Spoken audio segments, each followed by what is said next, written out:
વિદ્યાર્થી મિત્રો, very good morning to all of you.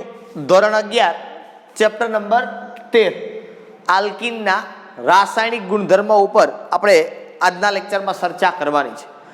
આગળના લેક્ચરની અંદર આલ્કીનના રાસાયણિક ગુણધર્મ છે એની પહેલા આપણે ચર્ચા કરતા હતા આલ્કીનની બનાવટમાં.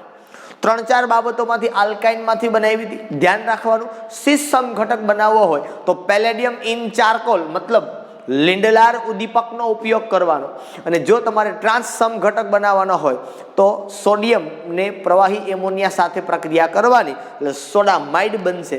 એનાથી હાઇડ્રોજન વાયુ ઉત્પન્ન થાય, જેમાંથી તમે આગળની રાસાયણિક પ્રક્રિયા કરી અને ટ્રાન્સ સમઘટક બનાવી શકો. બરોબર. આલ્કાઇલ હેલાઇડમાંથી વિસિનલ ડાયહેલાઇડમાંથી તમે બનાવી શકો. વિસિનલ એટલે મેં તમને શબ્દ સમજાવ્યો હતો કે 5 પાસેના કાર્બન ઉપર 2 હેલોજન હોય તો વિસિનલ કહેવાય, અને એક જ કાર્બન ઉપર 2 હેલોજન હોય તો એને ઝેમિનલ કહેવાય. બરાબર છે. વિસિનલ ડાયહેલાઇડમાં હેલોજન દૂર થતો હતો એટલે એને કહેવાય ડીહેલોજિનેશન. શું કહેવાય એને? ડીહેલોજિનેશન. અને ત્યાર પછી આપણે પ્રક્રિયા ભણ્યા હતા આલ્કોહોલના નિર્જલીકરણ દ્વારા. બરાબર. ઓકે. આલ્કીનની રાસાયણિક ગુણધર્મ આપણે જોવા છે. શબ્દ સમજો. આગળ પણ મેં તમને વાત કરી હતી, ભૌતિક ગુણધર્મ આપણે નથી જોવાના, સીધા રાસાયણિક ઉપર આવીએ છીએ. બરોબર. રાસાયણિક ગુણધર્મની અંદર મેં તમને આગળ સમજાવ્યું હતું કે ભાઈ બનાવટની અંદર જે બનાવવાનું હોય એ નિપજની અંદર મળે, જેના રાસાયણિક ગુણધર્મ જોવાના હોય એ આપણને પ્રક્રિયકની અંદર મળે છે. બરાબર છે. તો કેવી રીતે મળે છે અને એ ચર્ચાઓ આપણે અહીંયા આ રાસાયણિક ગુણધર્મની અંદર કરવાની છે. હવે આલ્કીનની જો વાત કરવામાં આવે તો તમને ખ્યાલ છે એ પ્રમાણે કે આલ્કીનમાં સી ડબલ બંધ સી એવી રીતે હોય. બરોબર. આલ્કીનમાં શું હોય? સી ડબલ બંધ સી. તો આમાં આ જે પાઈ ઇલેક્ટ્રોન છે એ કોઈ એક તરફ જાય, આ બાજુ જાય અથવા તો આ બાજુ જાય જનરલી, અને એના કારણે અહીંયા જે પ્રક્રિયાઓ થતી હશે એ મેં તમને આગળ પણ કીધું હતું, ઇલેક્ટ્રોન અનુરાગી પ્રક્રિયાઓ થાય. કારણ કે આના ઉપર માઇનસ વીજભાર આવે એટલે સામેથી પ્લસ વાળાને પોતાના તરફ ખેંચે. બરોબર. એટલે એ પ્રક્રિયા કઈ થાય? ઇલેક્ટ્રોન અનુરાગી પ્રક્રિયાઓ થતી હોય છે. બરાબર છે. ચાલો. અથવા તો એને યોગશીલ પ્રક્રિયા કહેવાય. યોગશીલનો મતલબ શું કે માનો કે અહીંયા CH2 ડબલ બંધ CH2 છે અને હું હાઇડ્રોજનને આની અંદર ઉમેરું, આખો ભાગ આની અંદર ઉમેરાઈ જાય અને અહીંયા બને CH3 તો આને યોગશીલ પ્રક્રિયા કહેવાય. યોગશીલ એટલે કે એડિશન.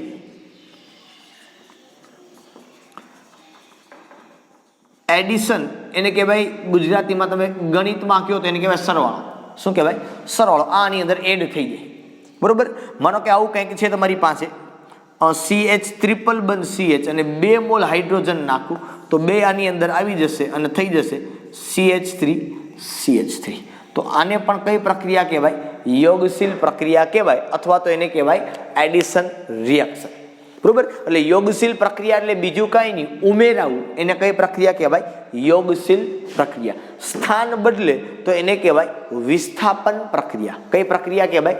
વિસ્થાપન પ્રક્રિયા. જો કે આવી નાની નાની બાબતો છે એનો અભ્યાસ તમે 10મા ધોરણની અંદર કરી ગયા છો. બરાબર. એટલે કંઈ મોટી વાત કે નવીન વાત નથી. ઓકે. 1 બાય 1 પ્રક્રિયાઓ ઉપર આપણે જોવાનું છે.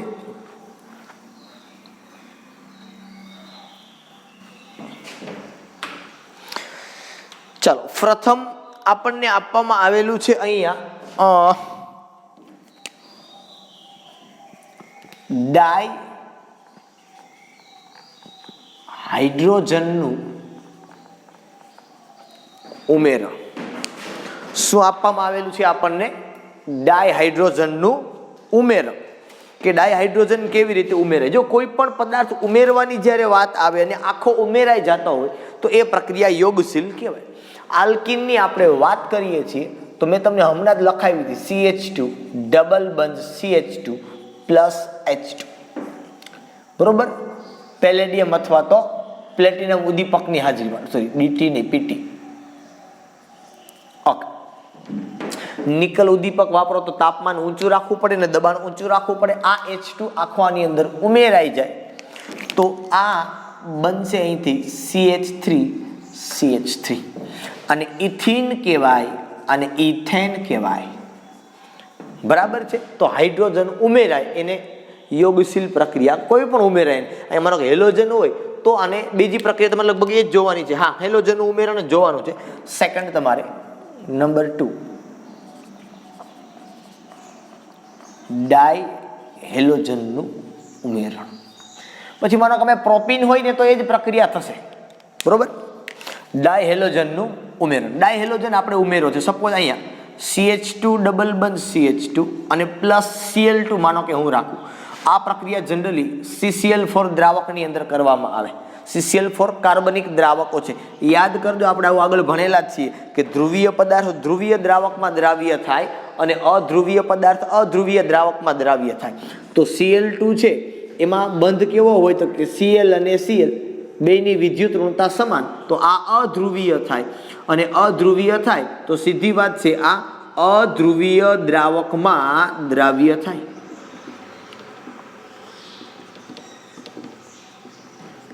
બરોબર. ધ્રુવીય પદાર્થ ધ્રુવીય દ્રાવકમાં દ્રાવ્ય થાય અને અધ્રુવીય પદાર્થ અધ્રુવીય દ્રાવકમાં. તો આપણે ભણેલા છે CCl4 carbon tetrachloride chloroform benzene toluene આ બધાય કાર્બનિક દ્રાવકો છે, બરોબર. એની અંદર એ પોતે દ્રાવ્ય થાય. તો અહીંયા Cl2 આવશે તો ઉમેરાઈ જશે. તો CH2 અહીંયા Cl અહીંયા CH2 અને અહીંયા Cl ડબલ બંધ તૂટે ને બે બાજુ એક એક કોણ જોડાઈ જશે Cl.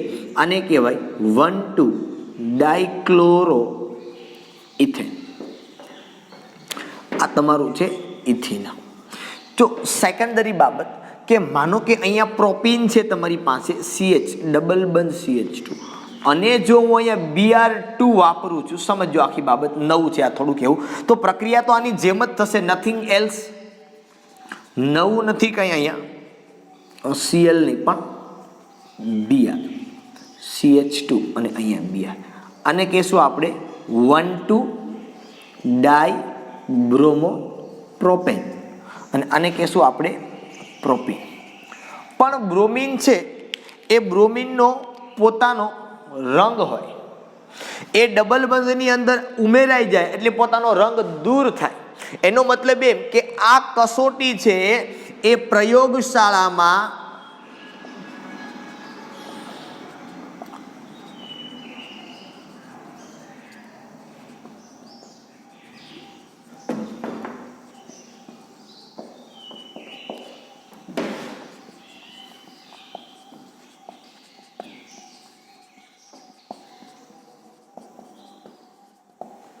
કે તમને આપેલ પદાર્થની અંદર માનો કે ડબલ બંધ કે ટ્રિપલ બંધ હોય અને તમે એમાં બ્રોમિન ઉમેરો એટલે બ્રોમિન પોતાનો નારંગી રંગ છે એ દૂર કરે. બ્રોમિન પોતાનો નારંગી રંગ શું કરે? દૂર કરે. જો ડબલ બંધ હોય તો દૂર થાય, ડબલ બંધ ન હોય તો બ્રોમિન ન ઉમેરી શકે તો દૂર ન થાય. તો આનો મતલબ એમ કે તમને ખબર પડી જાય કે તમને આપેલો પદાર્થ છે એ ડબલ બંધ વાળો છે કે નથી. એટલે પ્રયોગશાળામાં અસંતૃપ્ત પદાર્થની પરખ માટે કે અસંતૃપ્તતાની કસોટી માટે બ્રોમિન છે એનો ઉપયોગ, એમાં ક્લોરીન નહીં ચાલે, એમાં બ્રોમિન છે એનો ઉપયોગ કરવામાં આવે છે, બરાબર છે. ઓકે, સેકન્ડરી પોર્શન ઉપર આપણે કામ કરીએ તો નંબર 3 એના ઉપર આપણે જવાનું છે હાઇડ્રોજન હેલાઇડ સંયોજનનું ઉમેરણ.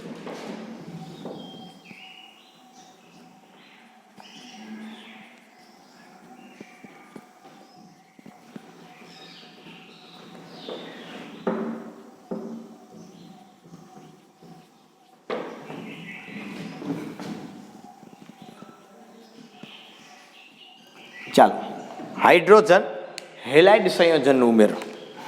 હાઇડ્રોજન હેલાઇડનું ઉમેરણ મતલબ સમજો અહીંયા કે મારી પાસે આવું છે CH2 ડબલ બંધ CH2 પ્લસ હાઇડ્રોજન એટલે H, હેલાઇડ એટલે માનો કે અહીંયા હું લઉં છું અત્યારે Cl, તમે કોઈ પણ લઈ શકો ત્યાં Cl Br જનરલી વધારે પડતા એ વપરાય.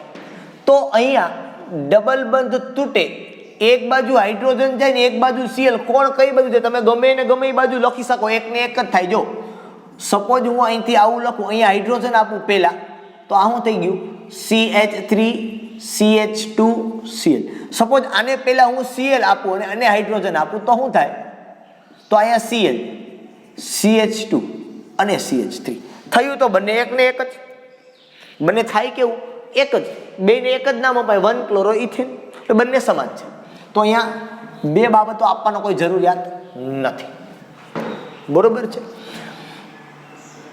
સપોઝ આવું હોય CH3CH ડબલ બંધ CH3 પ્લસ HBr લખું ચાલો આ વખતે, તો પણ અહીંયા એમ જ આવશે, એક બાજુ H અને એક બાજુ Br, તમે ગમે એ બાજુ ગમે એ લખો સમાન જ થશે. તો CH3 CH2 CH Br અને CH3 બરાબર.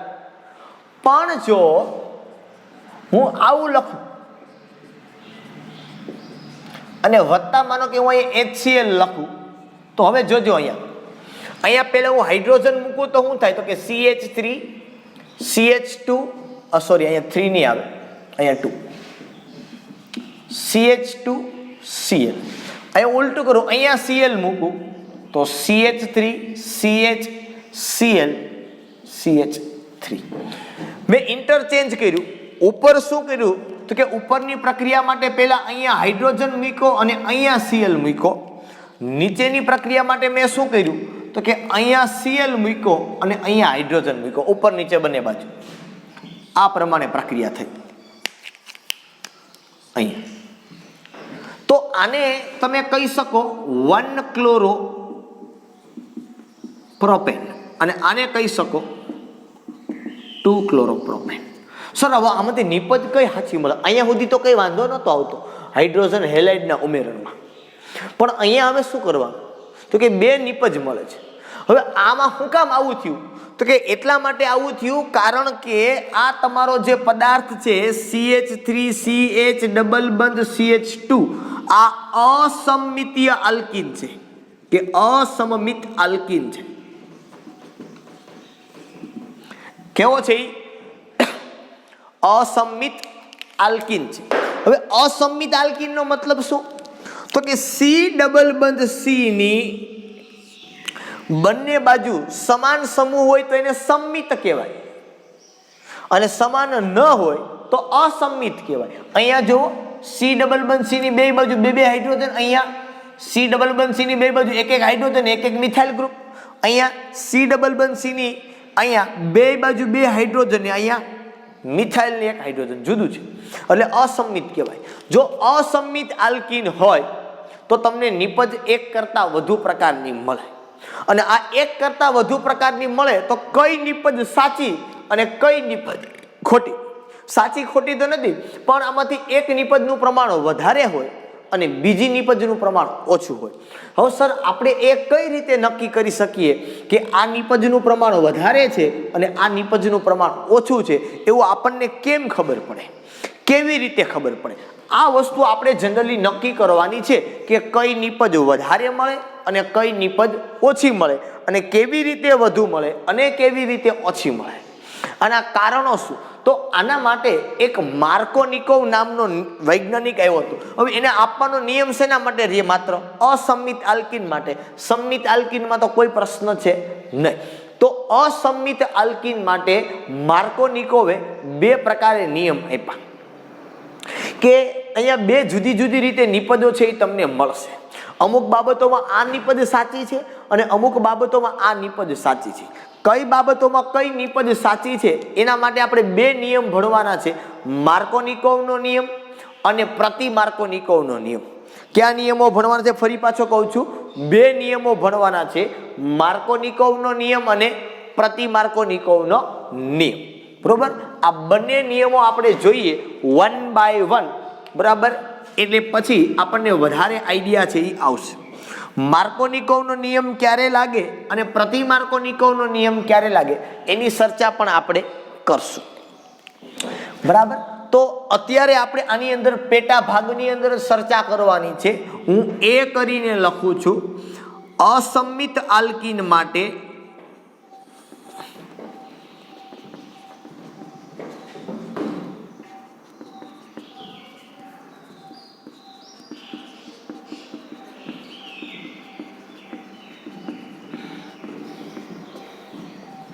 માર્કોનિકોવનો નિયમ. આ વૈજ્ઞાનિકનું નામ છે. બરાબર? હવે અસમમિત આલ્કીન એટલે આવું જ થયું, આ જ પ્રક્રિયા થઈ, તમે સમજી શકો એ પ્રમાણે. તો હવે આ પ્રક્રિયા જે થાય ત્યારે 2 પ્રકારની નિપજો મેં તમને કીધી એ મળે. ફરી પાછું આને લઈ જાઉં છું, CH3CH ડબલ બંધ CH2 પ્લસ હું લખું છું અહીંયા HCl. બે નિપજો મળે. પહેલા હું હાઇડ્રોજનને આ બાજુ આવવા દઉં એટલે પહેલી નિપજ આ મળી તમારી CH3 CH2 CH2 અને Cl. બીજી CH3 CH Cl અને CH3. ટેક્સ્ટ બુકમાં કદાચ Br આપ્યો હોય તો પણ ભલે અને Cl આપ્યો હોય તો પણ ભલે, બંને માટે ચાલે, ખોટું નથી આમાં કાંઈ. બરોબર, ચાલો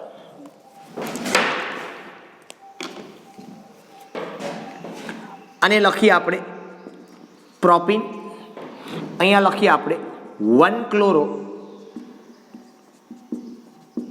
પ્રોપેન.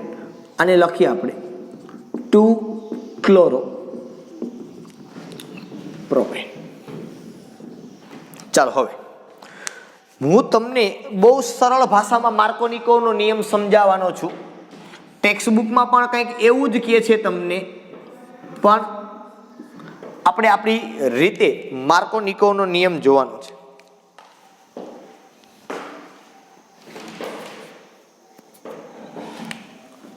આપણી પાસે જે માર્કોનિકોનો નિયમ છે એનો નિયમ શું છે તો કે હાઇડ્રોજન વધુ હાઇડ્રોજન સાથે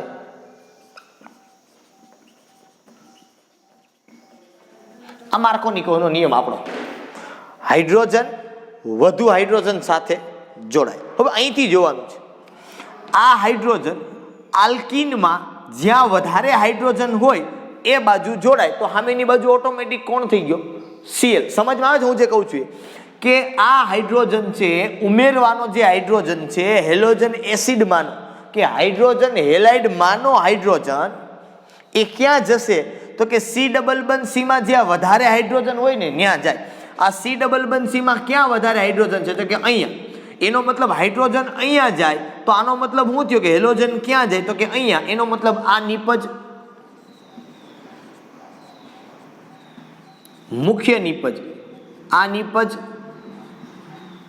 ગૌણ નિપજ. આ ઇન શોર્ટ નિયમ છે આપણો.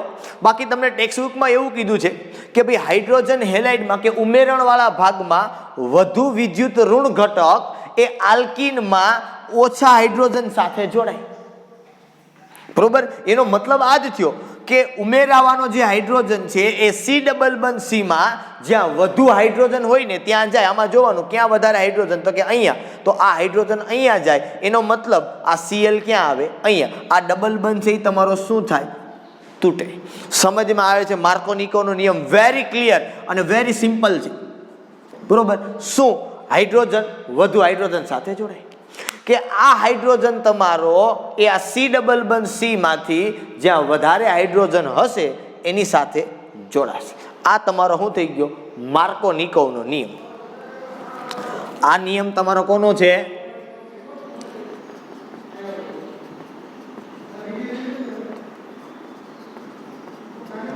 બરાબર, કોઈને કહેતા નહીં. આ તમારે એક માટે જ છે. બરોબર, ઇન શોર્ટ અને સિમ્પલ. બરાબર, કે હાઇડ્રોજન વધુ હાઇડ્રોજન સાથે જોડાય, વાર્તા પૂરી. હવે આપણને એમ થાય સાહેબ આવું તો શું થયું આમાં? આ કઈ રીતે આવું શક્ય બને? આનું કારણ શું? જોઈએ આપણે આની ક્રિયાવિધિ, એટલે કારણ તમને ખબર પડે. તમને એમ થાય સાહેબ તમે તો ક્રિયાવિધિ ક્યાં ભણાવી છે? હવે હું ભણાવું છું ને, જો ક્રિયાવિધિમાં કંઈ હોતું નથી. ક્રિયાવિધિ એટલે બીજું કંઈ નહીં, સ્લો મોશનની અંદર જે રિએક્શન થતી હોય અને ક્રિયાવિધિ કહેવાય. બરોબર, સ્ટેપ બાય સ્ટેપ કેવી રીતે પ્રક્રિયા થાય અને ક્રિયાવિધિ કહેવાય. ઓકે, જોઈએ આપણે ક્રિયાવિધિ આની.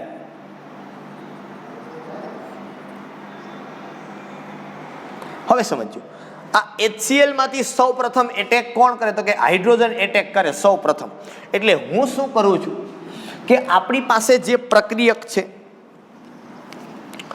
કોણ પ્રક્રિયક છે આપણી પાસે તો કે CH3CH ડબલ બંધ CH2. આની હારે હું પ્રક્રિયા કરાવું છું પહેલા કોની? માત્ર H+ ની. ક્યાંથી? HCl માંથી પહેલા H+. હવે આ H+ માં એટેક ક્યાં કરે તો કે ભાઈ આ H+ આ ડબલ બંધ તૂટે. માનો કે પહેલા હું હાઇડ્રોજન આપું ને પછી આને પ્લસ આપું ચાર્જ, બેમાંથી એકને કંઈક મળશે. બરોબર, ચાલો તો અહીંયા જોજો CH3 માનો આને હું હાઇડ્રોજન આપું તો CH2 આને કંઈ ન મળે તો આની ઉપર કેવો ચાર્જ આવશે? પોઝિટિવ આવે ને? સમજમાં આવે છે? આનો મતલબ શું થયો તો કે આ ઇલેક્ટ્રોન યુગ્મ આ બાજુ મેં લીધું એટલે અહીંયા માઇનસ આવ્યો, અહીંયા હાઇડ્રોજન જોડાઈ ગયો, તો અહીંયા ઇલેક્ટ્રોન આ બે બાજુ વહી ગયા આ બાજુ, એટલે અહીંયા ઘટે ને, એટલે કયો ચાર્જ આવે? પોઝિટિવ.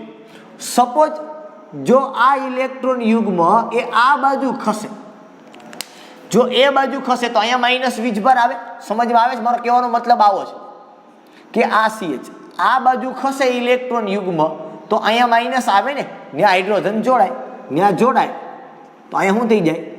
CH3. અહીંયા કેવો ચાર્જ આવી જાય? પોઝિટિવ, કારણ કે અહીંયા ઘટે છે, અહીંયા ઘટે છે. આપણે લુઈસ બંધારણ જોતા ને, બસ એ જ વસ્તુ છે કે સમજમાં ના આવ્યું. ફરી પાછું સમજાવું છું.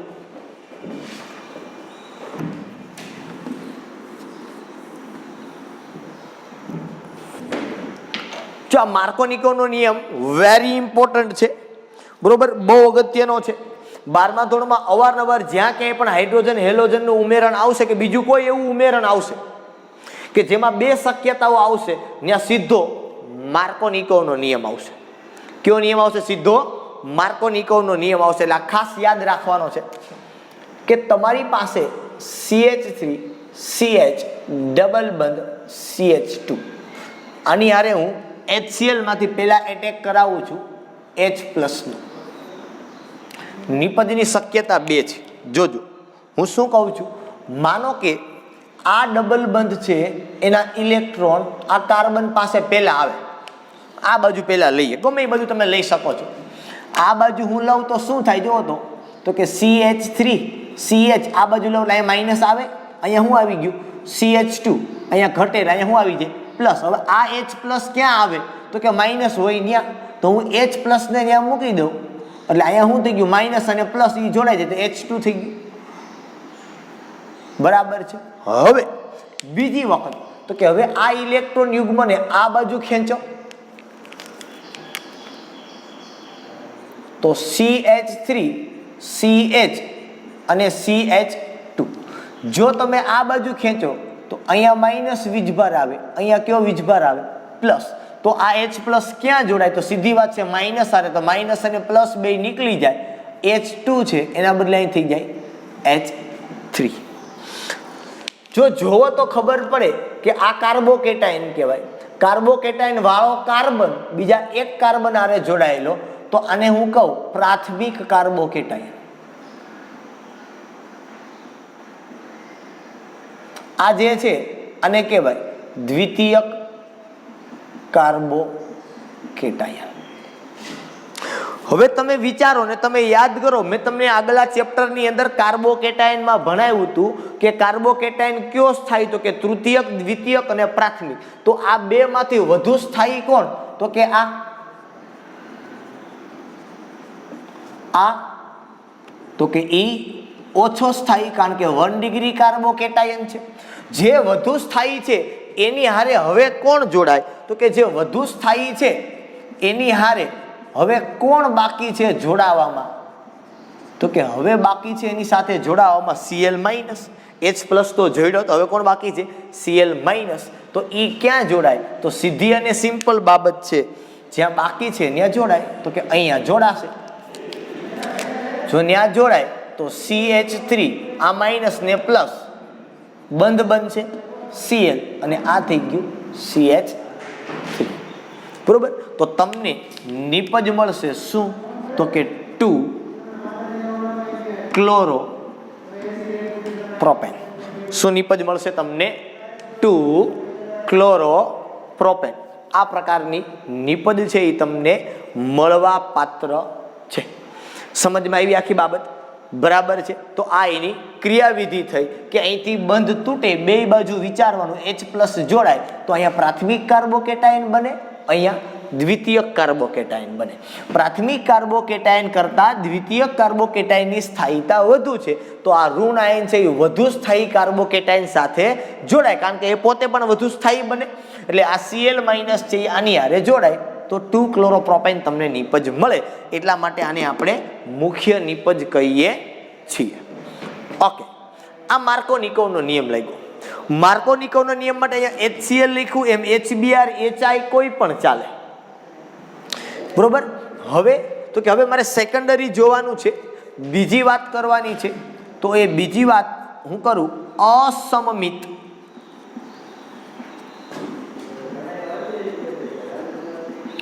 આલ્કીન માટે પ્રતિ માર્કોનિકોવનો નિયમ.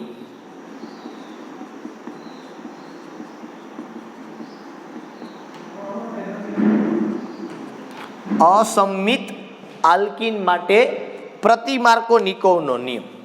હવે આ અસમમિત આલ્કીન માટે પ્રતિ માર્કોનિકોવનો નિયમ શું કહે છે? આ પણ એટલો જ અગત્યનો, બે સમાન જ છે, એકબીજા કરતા વિરુદ્ધ. આ માર્કોનિકોવનો નિયમ છે, આ પ્રતિ માર્કોનિકોવનો નિયમ છે, બરોબર. પ્રતિ માર્કોનિકોવના નિયમની અંદર પણ આવું જ થશે, પણ ઊંધું થશે. શું થાય? તો કે CH3 CH ડબલ બંધ CH2 વત્તા અહીંયા ખાસ રાખવાનું છે HBr. HBr સાથે જ થાય, બીજા કોઈ સાથે ન થાય. અને હજી એક કન્ડિશન છે આની. શું કન્ડિશન છે? તો કે પેરોક્સાઇડ ઉદ્દીપક.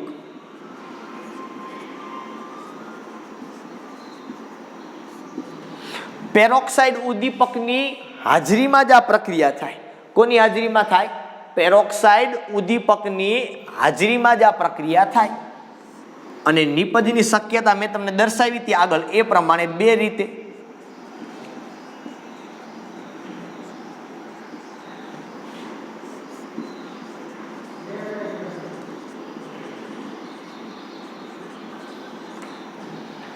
બરોબર, નામ તમને આવડે.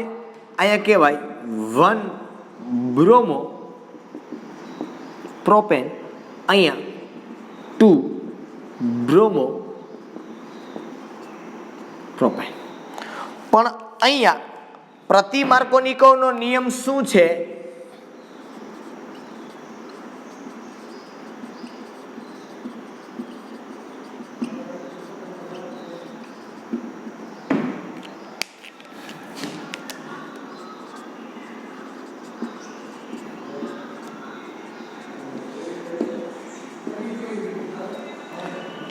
માર્કોનિકોવના નિયમ કરતા ઊંધું. હાઇડ્રોજન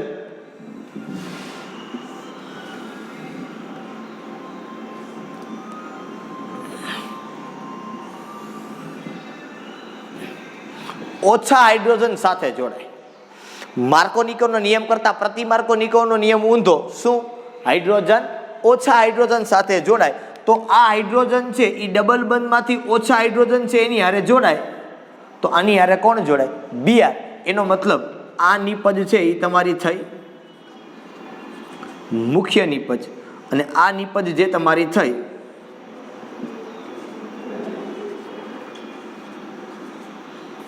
એ થઈ તમારી ગૌણ નિપજ. આ નિપજ છે એ કેવી થઈ? મુખ્ય નિપજ. આ નિપજ છે એ કેવી થઈ? ગૌણ નિપજ. આ કેવી રીતે થાય? નિયમ સમજી લ્યો. ક્રિયાવિધિ કદાચ ન સમજમાં આવે તો પણ ચાલશે, પણ અહીંયા પેરોક્સાઇડ ઉદ્દીપક જોઈએ. કોણ જોઈએ? પેરોક્સાઇડ ઉદ્દીપક. અહીંયા હું બેન્ઝોઇલ પેરોક્સાઇડ મૂકું છું.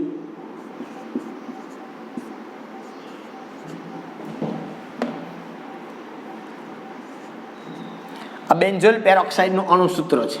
હમણાં સમજાવવાની ક્રિયાવિધિ એટલે થોડુંક વ્યવસ્થિત. માર્કોનિકોવનો નિયમ એ કાર્બોકેટાઇનની ક્રિયાવિધિથી ચાલે છે, મતલબ વિષમ વિભાજન થાય છે, જ્યારે પ્રતિ માર્કોનિકોવના નિયમની અંદર સમ વિભાજન થાય છે. અહીંયા શું થાય છે? વિષમ વિભાજન થાય છે. જ્યારે પ્રતિ માર્કોનિકોવના નિયમની અંદર શું થાય છે? તો કે પ્રતિ માર્કોનિકોવના નિયમની અંદર સમ વિભાજન થાય છે. કેવી રીતે સમ વિભાજન થાય છે આવો જોઈએ. એને થોડુંક આપણે અહીંથી આ ભાગ હું કાઢી નાખું છું.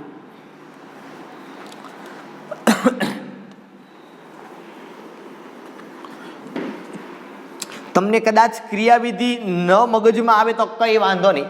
આ ખબર પડવી જોઈએ કે કેવી રીતે મેં મુખ્ય નિપજ કીધી અને કેવી રીતે ગૌણ. એ નિયમ ઉપરથી જ છે. હાઇડ્રોજન વધુ હાઇડ્રોજન હારે જોડાય તો આમાંથી હાઇડ્રોજન એ ડબલ બંધમાંના વધુ હાઇડ્રોજન હારે જોડવાના, બાકીની જગ્યા ઉપર કોને જોડવાનો? Cl ને. એટલે તમારી મુખ્ય નિપજ. આનો નિયમ છે હાઇડ્રોજન ઓછા હાઇડ્રોજન હારે જોડાય. પણ આની કન્ડિશન એ છે, આની કન્ડિશન ખાસ લખી દઉં. આ બહુ અગત્યની બાબત છે.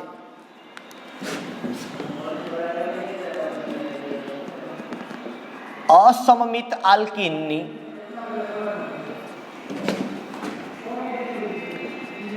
HBr સાથે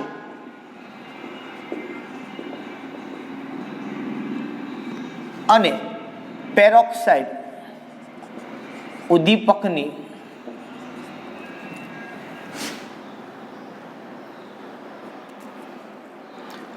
હાજરીમાં જ પ્રતિમાર્કો નિકોવના નિયમ અનુસાર નિપજ આપે. અન્ય રીતે માર્કોનિકોવના નિયમ અનુસાર નિપજ આપે.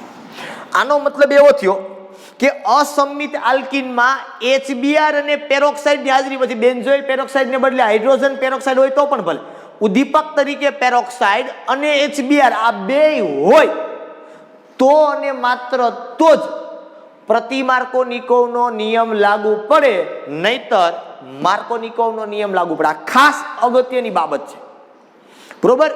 કે હાઇડ્રોજન પેરોક્સાઇડ અથવા તો પેરોક્સાઇડ ઉદ્દીપક અને HBr આ બે હોય તો અને માત્ર તો જ પ્રતિમાર્કોનિકોવનો નિયમ લાગુ પડે અને નહીતર ન પડે. HBr હોય તો જ લાગુ પડે.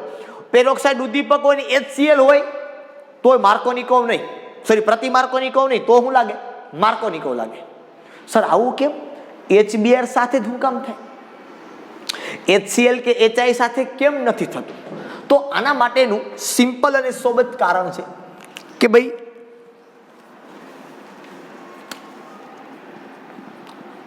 HBr, HCl અને HI, મેં તમને હમણાં કીધું એમ કે ભાઈ પ્રતિમાર્કોનિકોવનો નિયમ છે એ મુક્તમૂલક ક્રિયાવિધિ અનુસાર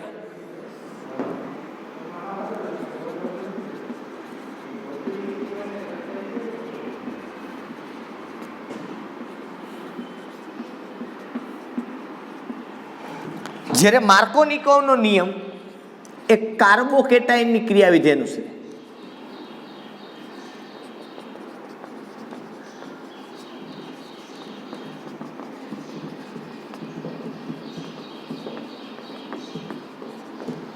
બરોબર? એ અનુસાર આ બંધ તોડવા માટે જુદી જુદી ઉર્જા જોઈએ.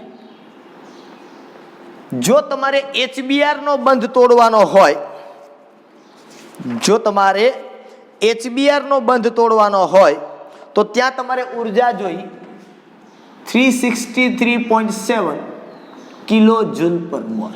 જો HCl નો બંધ તોડવાનો હોય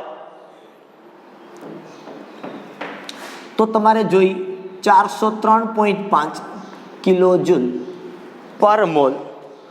જો તમારે HI નો બંધ તોડવાનો હોય તો જોઈએ 296.8 કિલો જૂલ પર મોલ. આટલી જોઈએ, બરોબર? આયોડિનનો બંધ એકદમ નિર્બળ છે એટલે એ મુક્તમૂલક ક્રિયાવિધિ બને ને I2 નો અણુ પાછો બનાવી નાખે એટલે એ તો ચાલશે જ નહીં.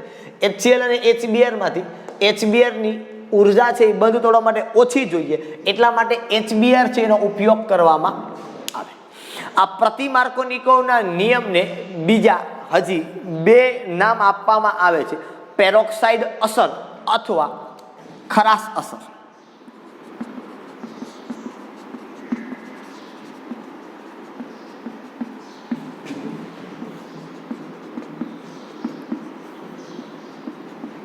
કઈ અસર કહેવાય રે? પેરોક્સાઇડ અસર અથવા તો ખરાશ. ખરાશ એ વૈજ્ઞાનિકનું નામ છે, એણે આની સંશોધન કર્યું છે એટલા માટે એને ખરાશ અસર તરીકે ઓળખવામાં આવે છે. ઓકે, આપણે પ્રતિમાર્કોનિકોવના નિયમની ક્રિયાવિધિ ઉપર જવાનું છે કે ભાઈ પ્રતિમાર્કોનિકો નિયમની ક્રિયાવિધિ શું કહે છે સમજો. સૌ પ્રથમ એનો જે ઉદ્દીપક છે બેન્ઝોઇલ પેરોક્સાઇડ એને હું તોડું છું, C6H5 C ડબલ બંધ O O C ડબલ બંધ O C6H5. સમજમાં આવી આખી બાબત? થોડુંક નજીકથી લખવું એટલે એક રિએક્શન સમાઈ જાય. C6H5 C ડબલ બંધ O O O C double બંધ O C6H5. સમજમાં આવ્યું હવે કે આટલો અણુ ડબલ વખત રિપીટ કર્યો ને પછી મેં લખ્યું OT.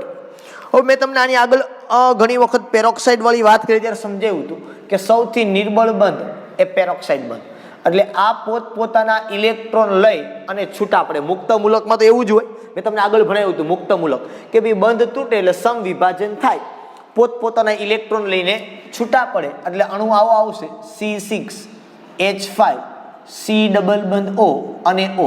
અહીંયા મુક્ત મૂલક થયો. આવો જ અણુ બીજો છે એટલે આના 2 મોલ થયા. આને પાછો જો હું તોડું તો એ અહીંથી તૂટે, એટલે આ ઇલેક્ટ્રોન પાછા બંધના છૂટા પડે.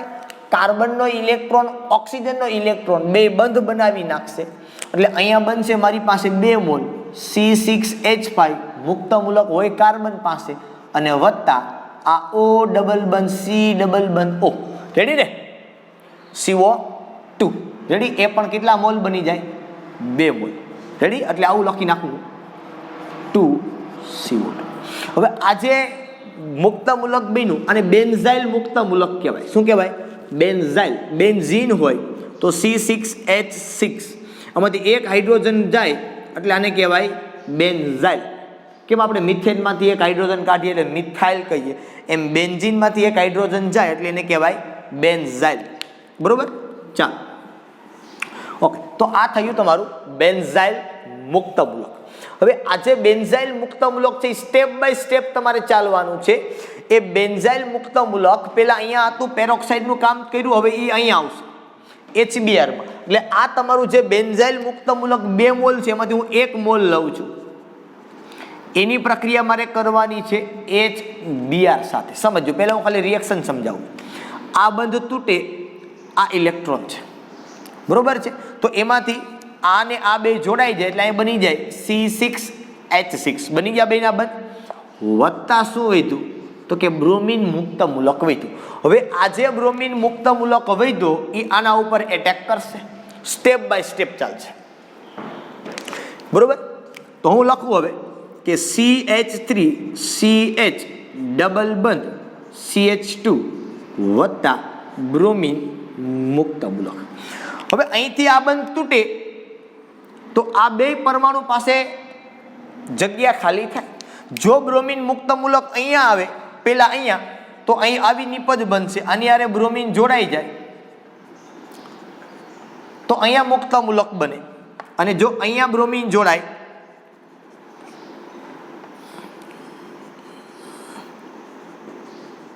તો અહીંયા મુક્ત મૂલક બને. આ બીનો એ પ્રાથમિક મુક્ત મૂલક કહેવાય, આપણે ભણી ગયા છીએ. આ બીનો એ દ્વિતીયક મુક્ત મૂલક કહેવાય. આ વધુ સ્થાયી હોય, આપણે ભણી ગયા છીએ. કારણ કે મુક્ત મૂલક અને કાર્બોકેટાઇનની બેયની સ્થાયીતાના ક્રમ સમાન. મુક્ત મૂલકની સ્થાયીતાનો ક્રમ અને કાર્બોકેટાઇનની સ્થાયીતાનો ક્રમ, આ બંનેની સ્થાયીતાનો ક્રમ કેવો થાય? સમાન. એટલે આ વધુ સ્થાયી મુક્ત મૂલક થયો. ઓકે, લખીએ આપણે વધુ સ્થાયી મુક્ત મૂલક જે તમારી પાસે છે એ વત્તા આની પ્રક્રિયા કરીએ પાછા HBr ના અણુ સાથે. અહીંથી પાછો આ અણુ તૂટે, આ H મુક્ત મૂલક આની હારે જોડાય તો તમને નિપજ મળે CH3 CH2 CH2 Br, અને વત્તા અહીંયા મળ્યું તમને Br મુક્ત મૂલક પાછો. આ Br મુક્ત મૂલક પાછો જાય પ્રક્રિયા કરવા માટે, અહીંયા પાછો જોડાય, પાછી શક્યતા બને, પાછી આ પ્રક્રિયા ચાલુ રહે. બરોબર? તો હકીકતે આ રીતે પ્રક્રિયા થાય અહીંથી અહીં સુધી, ત્યારે તમને આ મુખ્ય નિપજ મળે. બરોબર? આપણે તો માત્ર ખાલી સિમ્પલ પ્રક્રિયા સમજીએ ત્યારે ખાલી લખીએ કે અહીંયા જોડાય ને અહીંથી આ બની ગયું, વાર્તા પૂરી. કેવી રીતે બનતું હોય એને ક્રિયાવિધિ કહેવાય, એને ઇંગ્લિશમાં મિકેનિઝમ કહેવાય.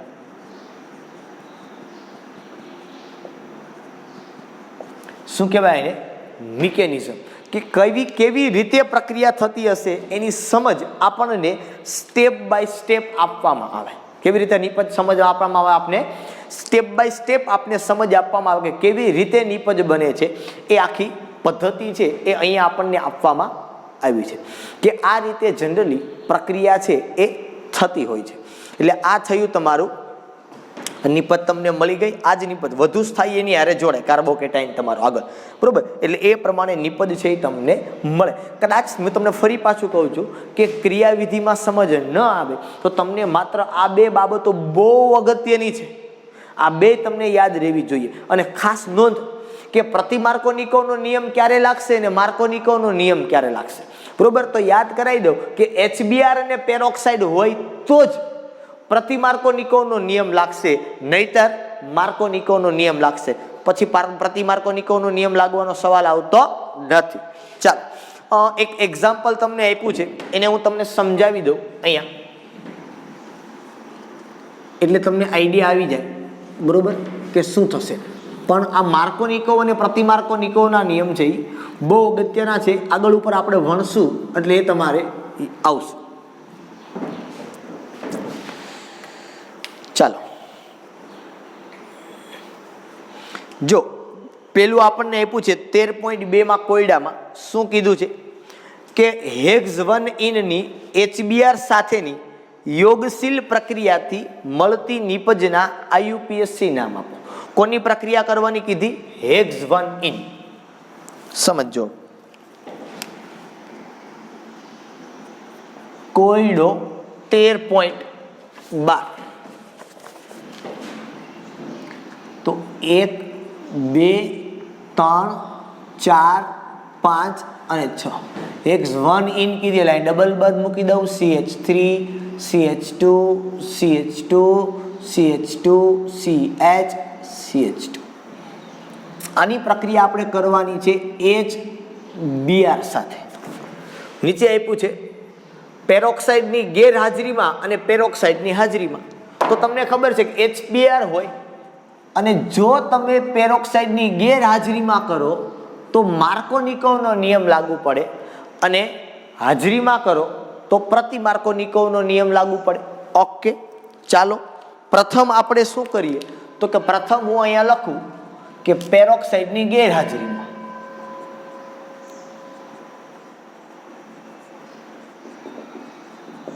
પેરોક્સાઇડની ગેરહાજરીમાં પેરોક્સાઇડની ગેરહાજરી હોય તો શું લાગે તો કે માર્કોનિકોવનો નિયમ.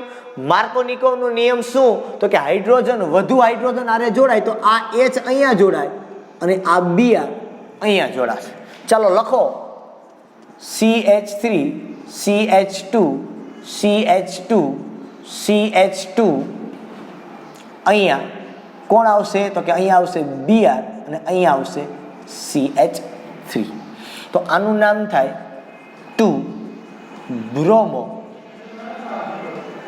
હેક્સેન. શું થાય? 2 બ્રોમો હેક્સેન. હવે આવી જ રીતે જો આપણે પેરોક્સાઇડની પેરોક્સાઇડની હાજરી લઈએ હવે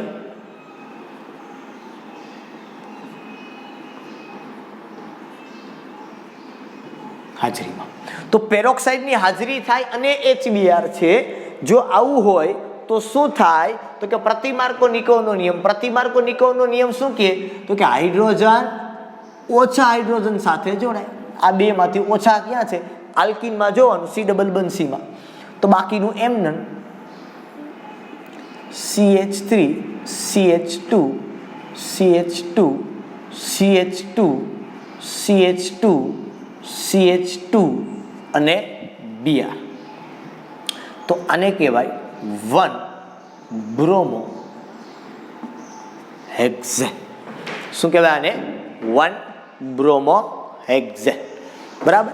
તો આ બાબત તમારે મગજની અંદર રાખવાની છે.